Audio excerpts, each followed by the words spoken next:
নমস্কার, আমি পলাশ। আপনাদের স্বাগতম আমার ইউটিউব চ্যানেল প্রেরণার গল্পকথায়। জীবনের প্রতিটি বাঁকে আমরা কখনো না কখনো হতাশা, দুঃখ কিংবা সংগ্রামের মুখোমুখি হই। আর সেই মুহূর্তগুলোকে এক টুকরো আলো, এক টুকরো গল্প আমাদের মনে নতুন সাহস জাগাতে পারে। তাই আপনাদের জন্য আমি নিয়ে আসি অনুপ্রেরণার গল্পকথা, যেখানে আছে জীবনের শিক্ষা, দৃঢ়তার শক্তি আর এগিয়ে চলার পথ। গল্প শুরু করার আগে আপনাদের কাছে একটুখানি অনুরোধ, আপনারা যদি এই গল্পগুলোকে ভালোবাসেন তবে অবশ্যই লাইক, শেয়ার আর সাবস্ক্রাইব করবেন। তাহলে চলুন শুরু করি আজকের গল্প। প্রাচীন ভারতের ঋষিবংশে আশ্রম জীবনে প্রকৃতির কোলে ঘেঁষে যে জীবনযাত্রা প্রবাহিত হয় তারই মধ্যে জন্ম নিলেন এক অনন্যা নারী শকুন্তলা। তার জন্মের সঙ্গে জড়িয়ে আছে এক অলৌকিক কাহিনী। ঋষি বিশ্বামিত্র, যিনি কঠোর তপস্যার মাধ্যমে দেবতাদেরও ভীত করতেন, একদিন দীর্ঘ তপস্যার সময় দেবরাজ ইন্দ্র চিন্তিত হয়ে পড়লেন। বিশ্বামিত্রের তপস্যার শক্তিতে যদি ইন্দ্রের সিংহাসন কেঁপে ওঠে, এই ভয়ে ইন্দ্র নিদ্রা যায় বন্ধ হয়ে গেল। ইন্দ্র দেবী মেনকাকে পাঠালেন তাকে বিভ্রান্ত করতে। মেনকা তার সুন্দরী রূপ নিয়ে নৃত্য আর মধুর কণ্ঠে বিশ্বামিত্রের তপস্যা ভঙ্গ করলেন। তাদের মিলন থেকে জন্ম নিল এক কন্যা শিশু। কিন্তু সেই কন্যা জন্মের সঙ্গে সঙ্গেই মেনকার হৃদয়ে ভয় জেগে উঠল। ঋষির ক্রোধ, সমাজের দৃষ্টি, দেবতাদের শাসন সব মিলে তিনি শিশুকন্যাটিকে নিজের কাছে রাখতে পারলেন না। মেনকা শিশুটিকে একটা নির্জন অরণ্যে ফেলে চলে গেলেন। সেখানে আশেপাশে খেলা করছিল কিছু পাখি, শকুন। সেই শকুনেরা তাদের ডানার আড়াল দিয়ে রক্ষা করলো ছোট্ট কন্যাটিকে। তখন ঋষি কর্ণমুনি সেই পথে যাচ্ছিলেন। তিনি দেখলেন এক নবজাতক পাখিদের স্নেহে সুরক্ষিত হয়ে শুয়ে আছে একটি ফুটফুটে কন্যা। কর্ণমুনি শিশুটিকে আশ্রয় নিয়ে এলেন। যেহেতু শকুনের তাকে রক্ষা করছিল, তাই তার নাম রাখা হলো শকুন্তলা। কর্ণমুনির আশ্রম ছিল প্রকৃতির মাঝে এক শান্তিপূর্ণ নিবাস। নদীর কলকল ধ্বনি, শাল সেগুনের ছায়া, পাখির গান, ঋষিশুদের মন্ত্রোচ্চারণ সব মিলে আশ্রম ছিল এক আদর্শ স্থান। সেই আশ্রমে বেড়ে উঠলেন শকুন্তলা। তিনি ছিলেন অসাধারণ সুন্দরী। তার সৌন্দর্যে লুকিয়েছিল প্রকৃতির মায়া, নদীর স্বচ্ছতা, ফুলের সুবাস।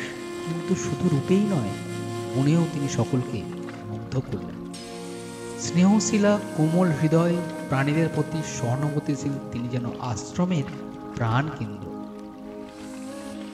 প্রতিদিন সকালে তিনি গঙ্গা জল আনতেন, আশ্রমের বাগানে গাছপালা পরিচর্যা করতেন, আশ্রমবাসী অতিথিদের আপ্যায়ন করতেন। তার হাতের ছোঁয়ায় ফুল ফুটে, পশু পাখি তার কণ্ঠস্বর শুনে শান্ত হয়। এদিকে হস্তিনাপুরের রাজ্যে রাজা ছিলেন দুষ্মন্ত। তিনি ছিলেন চক্রবর্তী সম্রাট, বীরত্বে অতুলনীয়, শিকার ও যুদ্ধশিল্পে দক্ষ। একদিন শিকার করতে করতে তিনি অরণ্যের গভীরে প্রবেশ করলেন। হরিণের পেছনে ছুটতে ছুটতে তিনি হঠাৎই পৌঁছে গেলেন কর্ণমুনির আশ্রমের কাছে। রাজা ঘোড়া থেকে নেমে বিশ্রাম নিতে গেলেন। তখনই তার চোখে পড়ল এক যুবতী, শকুন্তলা। আশ্রমের বাগানের ফুল তুলছিলেন, তার ললাটে ঘাম চিকচিক করছে। সাদা পোশাকের আড়ালে প্রকৃতির রূপ মিশে গেছে তার শরীরে। শকুন্তলাকে দেখে রাজা যেন মুহূর্তে স্থির হয়ে গেলেন। রাজা ভাবলেন, এ কি কোনো অপ্সরা নেমেছে স্বর্গ থেকে, নাকি আশ্রমের কন্যা? এই রূপ তো দেবতাদেরও বিভ্রান্ত করতে পারে। অন্যদিকে শকুন্তলাও রাজার দিকে তাকিয়ে মৃদু হাসলেন। কিন্তু তার হৃদয়ে কৌতূহল, কে এই বীর পুরুষ, যার চোখে এত দৃপ্ত, যার পদক্ষেপে এত দৃঢ়তা? আশ্রমে প্রবেশ করলেন। শিশুরা তাকে বরণ করে আনলো। আর তখনই কর্ণমুনি বাইরে গেছে। আশ্রমে ছিলেন এক শকুন্তলা আর কিছু সখী। শকুন্তলা অতিথিকে অভ্যর্থনা জানালেন। রাজা তার সঙ্গে কথা বললেন। কুমারী, তোমার পরিচয় কি? এই আশ্রমে তুমি কিভাবে এলে? শকুন্তলা বিনয়ভাবে উত্তর দিলেন, আমি কর্ণমণির পালিতা কন্যা। আমার জন্ম অরণ্যে। আমাকে আশ্রমেই লালন করা হয়েছে। আমি শকুনদের আশ্রয়ে বেঁচেছিলাম, তাই আমার নাম শকুন্তলা। রাজা মুগ্ধ হয়ে তার বাণীতে, তার সরলতায়। এইভাবে শুরু হলো তাদের আলাপ। প্রতিদিন কোনো না কোনো কারণে রাজা আশ্রমে আসতে লাগলেন। কখনো তিনি আশ্রম বাসতে সাহায্য করতেন, কখনো শিকার শেষে আশ্রমে এসে বিশ্রাম নিতেন। ধীরে ধীরে দুজনের মধ্যে প্রেম গাঢ় হয়ে উঠল। রাজা দুষ্মন্ত আর আশ্রম পড়া শকুন্তলা, এই যেন দুই ভুবনের মিলন। একদিন আশ্রমের বাগানে ফুলের সুবাসে ভরা এক সন্ধ্যায় রাজা দুষ্মন্ত শকুন্তলার কাছে প্রেম নিবেদন করলেন। শকুন্তলা, তোমার রূপ, তোমার গুণ আমাকে মুগ্ধ করেছে। আমি তোমাকে আমার হৃদয়ের রানী করতে চাই। শকুন্তলা লজ্জায় মুখ নিচু করলেন। আর মনে একদিনে প্রেম, অন্যদিকে দ্বিধা। রাজার আশ্রমের কন্যা, তার মিলন কি সম্ভব? কিন্তু রাজা প্রতিজ্ঞা করলেন, আমি তোমাকে কেবল প্রেমিকা নয়, আমার পত্নী হিসাবে গ্রহণ করতে চাই। আমাদের বিবাহ হবে এবং আমি তোমাকে রাজপ্রাসাদে নিয়ে যাব। অবশেষে গন্ধর্ব প্রথায় সেখানে দেবতা ও মানুষের উভয় সাক্ষী থাকে প্রেমের। সেখানেই তাদের বিবাহ সম্পূর্ণ হলো। বনভূমি সাক্ষী রইল তাদের প্রেমের। গন্ধর্ব বিবাহের পর কয়েকদিন আশ্রমেই কাটালেন। তারা সুখে শান্তিতে ছিলেন। নদীর ধারে, ফুলের বনে, শকুন্তলা স্নিগ্ধ কণ্ঠে আর দুষ্মন্ত এর সুরম্য বাণীতে প্রেম যেন পূর্ণতা পেল। কিন্তু একসময় রাজকাজের জন্য দুষ্মন্তকে ফিরতে হলো হস্তিনাপুরে। বিদায়ের সেই মুহূর্তে শকুন্তলার চোখে জল। তিনি বললেন, রাজন, আপনি কি সত্যি আমাকে নিয়ে আসবেন? আমি কি কেবল স্বপ্ন দেখছি? রাজা মৃদু হাসলেন, তার হাত ধরে বললেন, শকুন্তলা, আমি প্রতিজ্ঞা করছি, আমার হৃদয়ের রানী, আজ শীঘ্রই আমি তোমাকে প্রাসাদে নিয়ে যাব। এই নাও আমার আংটি। এটি আমার পরিচয়, প্রতিজ্ঞার চিহ্ন। যখন আমি আসব, তুমি এই আংটি দেখে সবাইকে জানাবে তুমি আমার অঙ্গীকারের অধিকারিণী, আমার সহধর্মিণী। শকুন্তলা আংটিটি গ্রহণ করলেন। তার চোখে আনন্দ আর আশঙ্কা মিশে গেল। কর্ণমণির কিছুদিন পরেই ফিরে আসলো। অল্পদিনের মধ্যেই কর্ণমণি ফিরে এলেন। তিনি ঋষি দৃষ্টিতে বুঝতে পারলেন শকুন্তলার হৃদয়ে প্রেম এসেছে। সব শুনে তিনি রুষ্ট হলেন না, বরং মৃদু হেসে আশীর্বাদ করলেন। তিনি বললেন, কন্যা, গৃহস্থ জীবন যাওয়ার সময় আসন্ন, তবে যতদিন না রাজা তোমাকে আনতে আসছেন তুমি আশ্রমেই থাকবে। একদিন আশ্রমে এক অতিথি এলেন। তিনি ঋষি দুর্বাসা। তিনি ছিলেন অত্যন্ত ক্রোধী। সেদিন শকুন্তলার মন ছিল অন্যত্র। তিনি দুষ্মন্তের কথা ভাবছিলেন। তার মনে শুধুই প্রিয়জনের স্মৃতি। এই ভাবনায় ডুবে থাকায় তিনি দুর্বাসাকে যথাযথ অভ্যর্থনা জানাতে ভুল করলেন। দুর্বাসা ক্রোধে ফেটে পড়লেন, হে কন্যা, তুমি অতিথি অপমান করছো। তোমাকে প্রেমিক তোমাকে চিনতে পারবে না। তোমার মনে যার চিন্তা তিনি তোমাকে সম্পূর্ণ ভুলে যাবেন। শকুন্তলা থরথর করে কাঁপতে লাগলেন। তিনি ক্ষমা চাইলেন। তখন দুর্বাসা কিছুটা শান্ত হয়ে বললেন, ঠিক আছে, যখন তিনি তোমায় দেওয়া কোনো চিহ্ন দেখাবেন তখন তোমাকে মনে পড়বে। এই অভিশাপ শকুন্তলার জীবনে মোড় ঘুরিয়ে দিল। সময় বয়ে চলল। শকুন্তলা মনে প্রেমের স্মৃতি আর দেহ জন্ম নিল নতুন প্রাণ। তিনি অন্তঃসত্ত্বা হলেন। কর্ণমণি বললেন, কন্যা, সময় এসেছে তোমার স্বামীর ঘরে পাঠাবার। আমি আমার শিশুদের সঙ্গে তোমাকে হস্তিনাপুরে পাঠাচ্ছি। শিশুদের সঙ্গে শকুন্তলা রওনা দিলেন, তার হাতে সেই আংটি। তার হৃদয়ে রাজা দুষ্মন্তর প্রতিশোধ। যাত্রাপথে নদীর ঘাটে শকুন্তলা হাত ধরতে গিয়ে অসাবধানতাবশত আংটি জলেতে পড়ে গেল। আংটিটি গিলে ফেলল এক মাছ, কিন্তু তখন কেউ টের পেল না। এভাবেই সেই প্রতিজ্ঞার একমাত্র চিহ্ন হারিয়ে গেল।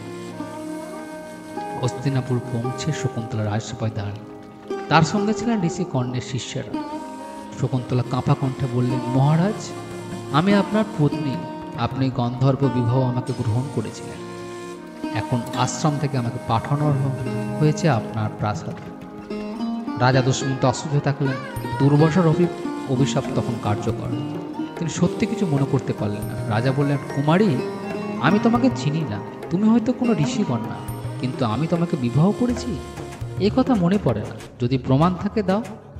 শকুন্তলা আংটির দিকে তা হাত বাড়ালেন, কিন্তু আংটি নেই। চোখে জলে ভেসে উঠল তার চোখ। আজ সবাই সকলে কানে কানে বলতে লাগলো, এই কুমারী কি সত্যি রাজপত্নী নাকি মিথ্যা বলছে? শকুন্তলা অপমানে স্তব্ধ হয়ে গেলেন। শিষ্যরা তাকে সান্ত্বনা দিল, কিন্তু রাজা দ্বিধাহীনভাবে অস্বীকার করলেন। অবশেষে শকুন্তলা অসহায়ভাবে রাজসভা থেকে বেরিয়ে এলেন। তার হৃদয়ে ভেঙে গেল, তার অন্তর কেঁদে উঠল। রাজসভা থেকে চলে যাওয়ার পর শকুন্তলা পথ অনেক দূরে এগোলেন। একসময় তিনি গর্ভবতী অবস্থায় বনের নির্জন আশ্রয় নিলেন। সেই বনে তিনি আশ্রয় নিয়ে গড়ে তুললেন। সেখানে তিনি একাই সন্তানের জন্ম দিলেন। সেই সন্তানের নাম রাখা হলো ভরত। ভরত জন্ম থেকেই ছিল সাহসী, বলবান। শিশুকালে সিংহ ব্যাঘের সঙ্গে খেলতে ভয় পেত না। আশ্রমে পশু পাখিরা তাকে সঙ্গে উঠল। শকুন্তলা তাকে স্নেহ লালন করলেন, কিন্তু তার হৃদয়ে আজীবন থেকে গেল সেই আঘাত, প্রেমিকের অস্বীকার। অন্যদিকে হস্তিনাপুরে এক জেলে রাজা দুষ্মন্তের কাছে এক বিরল আংটি নিয়ে এলো। সে মাছের পেটে সে আংটি পেয়েছিল। রাজা আংটিটি দেখে হঠাৎই সব স্মৃতি ফিরে পেলেন। তার চোখ ভেসে উঠল শকুন্তলার মুখ, প্রেমের প্রতিশ্রুতি, বিবাহর মুহূর্ত। রাজা মর্মাহত হলেন। তিনি নিজেকে দোষ দিলেন, আমি ভীষণ অন্যায় করেছি। আমার যে রানীকে আমি অপমান করেছি, এখন তাকে খুঁজে পেতেই হবে। রাজা দুষ্মন্ত আংটিটি হাতে নিয়ে কাঁদতে লাগলেন। তার অন্তর কাঁপতে লাগলো অনুশোচনায়। তিনি প্রজাদের বললেন, আমি মহা পাপ করছি। আমার পত্নী, যিনি আমাকে সবচেয়ে বড় উপহার দিয়েছেন, তাকে আমি চিনিনি। এখন আমি তাকে খুঁজে না পেলে আমার জীবন বৃথা। তখনই রাজা সেনাপতি অনুচরদের নিয়ে বনে বেরিয়ে পড়লেন। অনেক পথ চললেন, বহু নদী পার হয়ে পাহাড় পেরোলেন। একসময় এসে পড়লেন হিমালয়ের পাদদেশে অরণ্য। সেই অরণ্যে দূর থেকে তিনি দেখলেন অদ্ভুত দৃশ্য। একটি শিশুপুত্র সিংহ ব্যাঘ্রের সঙ্গে নির্ভয়ে খেলছে। কখনো সিংহের গায়ে উঠে বসছে, কখনো বাঘের দাঁতের মধ্যে হাত ঢুকে দিচ্ছে, কিন্তু পশুরা কিছুই করছে না, বরং তার স্নেহে শান্ত হয়ে আছে। রাজা বিস্ময়ে বললেন, এ কোন দেব শিশু? এই ছোট্ট বয়সে এমন সাহস? শিশুটি তখন একা খেলছিল। তখন কণ্ঠে গর্জন, তার চোখে তৃপ্ত। তার রাজা তার সঙ্গে জিজ্ঞাসা করলেন, খুঁজে বের করো এই বালকের মা কোথায়? কিছু দূর এগিয়ে দেখলেন এক কুঠি। তার সামনে দাঁড়িয়ে আছে শকুন্তলা। তার মুখে ত্যাগের রেখা, চোখে বেদনার ছায়া, কিন্তু মাতৃত্বের আলোয় তিনি দেবীর মতো দীপ্ত। রাজা ঘোড়া থেকে নেমে এগিয়ে গেলেন। তার চোখে ভরে উঠল জল। শকুন্তলা, কাঁপা কণ্ঠে তিনি ডাকলেন। শকুন্তলা প্রথম স্থির দৃষ্টিতে তাকালেন। এতদিনের আঘাত, অপমান, অবিশ্বাস সব কিছু যেন বুকের ভেতর জমেছিল। মহারাজ, আজ আপনি কেন এলেন? সেই দিন যখন আমি রাজসভায় দাঁড়িয়ে বসেছিলাম, বলেছিলাম, তখন কি মনে পড়েনি? আজ হঠাৎ স্মৃতি ফিরল। রাজা হাঁটু কেড়ে বসলেন। আমাকে ক্ষমা করো দেবী। দুর্বাসার অভিশাপে আমার স্মৃতি লোপ পেয়েছিল। আমি কখনোই ইচ্ছাকৃতভাবে তোমাকে অস্বীকার করি। তোমার দেওয়া আংটি ফিরে পাওয়ার পর আমার সব মনে পড়েছে। আমি জানি আমি মহা পাপ করেছি। যদি তুমি ক্ষমা না করো, তবে আমি এই পায়ের ধুলায় পড়ে থাকব চিরকাল। শকুন্তলার চোখ ভরে উঠল অশ্রুতে। মাতৃহৃদয় ও প্রেমের টানে মিলেমিশে গেল। তিনি মৃদু হেসে বললেন, রাজন, আমি কষ্ট পেয়েছি, অপমানিত হয়েছি, কিন্তু আমি জানি এ আমার নিয়তি ছিল। তুমি যদি সত্যিই অনুতপ্ত হও, তবে আমি আর বাধা দেব না। আমাদের সন্তান ভরতই তোমার উত্তরাধিকার। রাজা উঠে দাঁড়িয়ে শকুন্তলার হাত ধরলেন। তাদের চোখে চোখ মিলন হলো। বহুদিন ধরে বিরহ এই মুহূর্তে বয়ে গেল। রাজা কিছুদিন শকুন্তলা ও ভরতের এই সঙ্গে সেই অরণ্যে রইলেন। তিনি ছিলেন বীরত্ব, এবং তিনি তার ছেলের বীরত্ব দেখে বিস্মিত হলেন। ছোট ভরত খেলতে খেলতে সিংহের মুখে আগুন ঢুকিয়ে গুনত।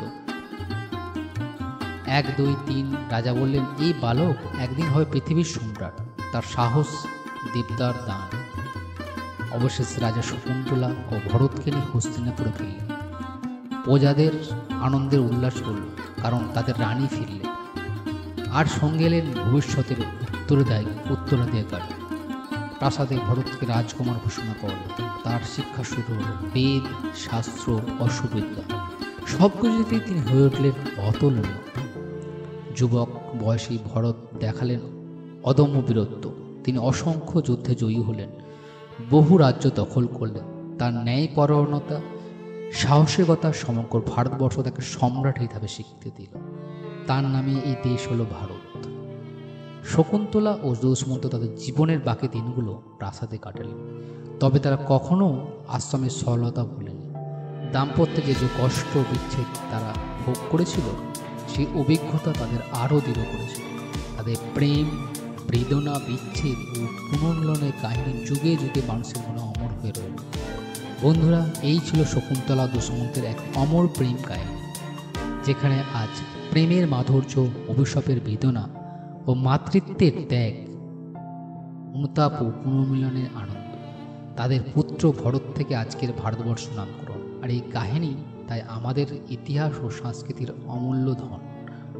আপনাদের কেমন লাগলো এই গল্পটি কমেন্টে অবশ্যই জানাবেন। আর ভুলবেন না ভিডিওটি লাইক, শেয়ার আর সাবস্ক্রাইব করতে, যাতে আরও দুর্লভ পৌরাণিক কাহিনী আপনাদের কাছে নিয়মিত পৌঁছে দিতে পারি। ধন্যবাদ, ভালো থাকবেন, সুস্থ থাকবেন।